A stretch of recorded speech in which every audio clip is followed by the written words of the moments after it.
Yung kalaban ko yan. Pag matamaan ko yan, putol ulo yan. John Riel, Cuadro Alas Casimero. Your son Ruke Camela.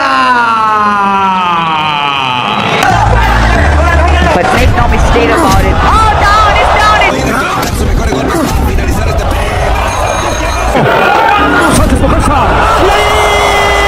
sundan, huwag magpapahuli. Pag-usapan ni bakbakan. Mga tol, ngayong Oktubre, panibagong kabanata na naman para sa halimaw ng Pinas.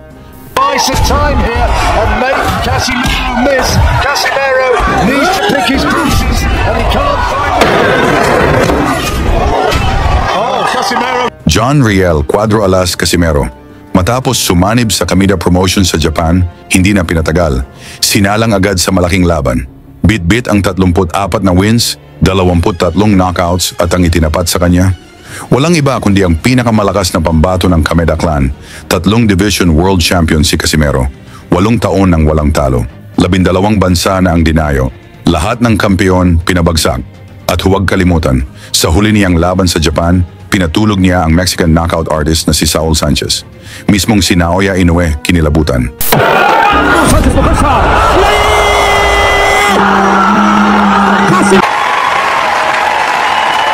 Simula noon, iwas na ang monster. Pati si Bob Arum, ayaw na siyang ipatapat kay Casimero. Ngayon, Oktubre 25, 2025, sa Bishkek Arena sa Kyrgyzstan, makakaharap ni Cuadro Alas ang dambuhalang Hapon, si Kyonosuke Kameda. May record na 15 panalo, 9 na knockouts, at 5 talampakan at 10 pulgada ang tangkad kumpara sa 5 feet 4 inches ng ating Pinoy. At hindi basta-basta si Kameda, pinsan ng mismong promoter. Nakasagupa na sina David Picasso na undefeated #1 contender at ang 2 division world champion na si Luis Neri ang unang nagpabagsak kay Inoue. Pero mga tol, para makita nyo gaano ka-brutal si Casimero, panoorin natin ang kanyang laban kontra sa Hapones na bumiktima ng 5 Pinoy.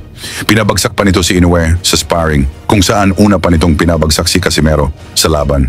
Ito ang knockout artist na si Ryu Akaho. May 39 wins, 26 knockouts sa laban na ginanap sa Korea. Round 1 pa lang, walang pasakalye. Umatake agad si Casimero, ngunit hindi din nagpatinag si Akaho.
Round 2, tuloy-tuloy ang pagbigay ni Casimero ng pressure.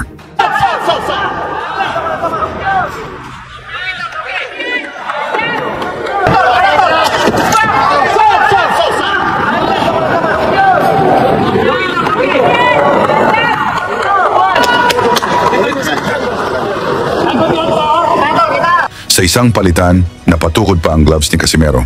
Binilangan agad ng hapon na referee.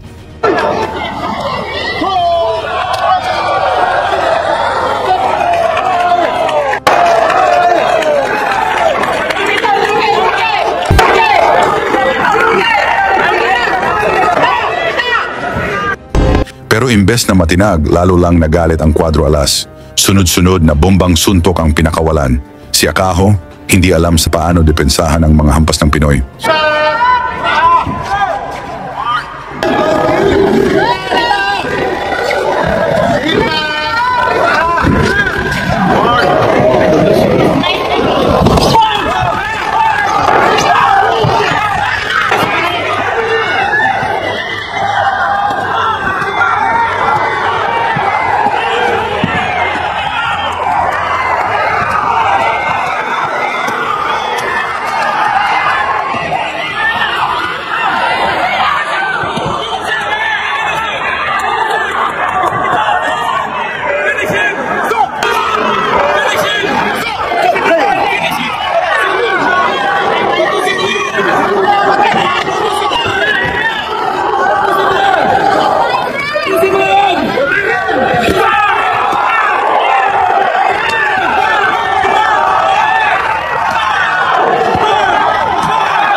Inawat ng refereeing Hapones ang laban at nagbigay ng warning kay Casimero na iwasan ang makatama sa batok.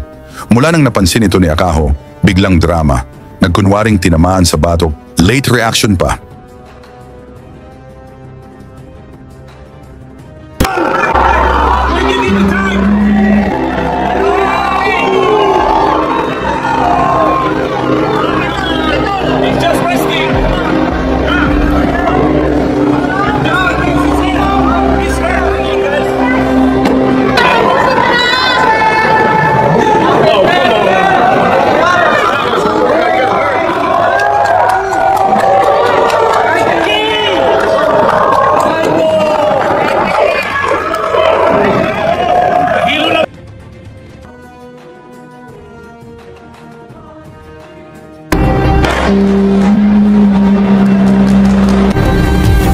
Pinapahinga, binigyan pa ng referee ang upuan, bistado ang kampihan, hindi na lumaban si Akaho kaya naging no contest ang laban.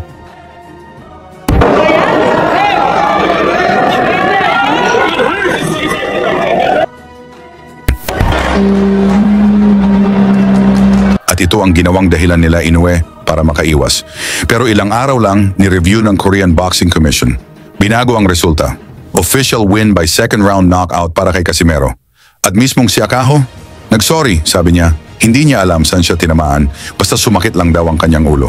Kaya ngayon, mga tol, isipin niyo lang, kung ganitong klaseng suntok ang tumama kay Inoue, matatapos ba niya ang laban? At sa tingin niyo, magiging world champion pa ba ulit si Cuadro Alas?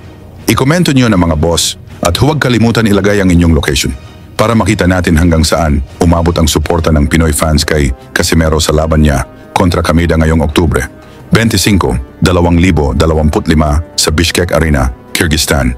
Like, share, subscribe na rin mga tol. Suporta sa Pinoy Boxing, suporta sa Cuadro Alas.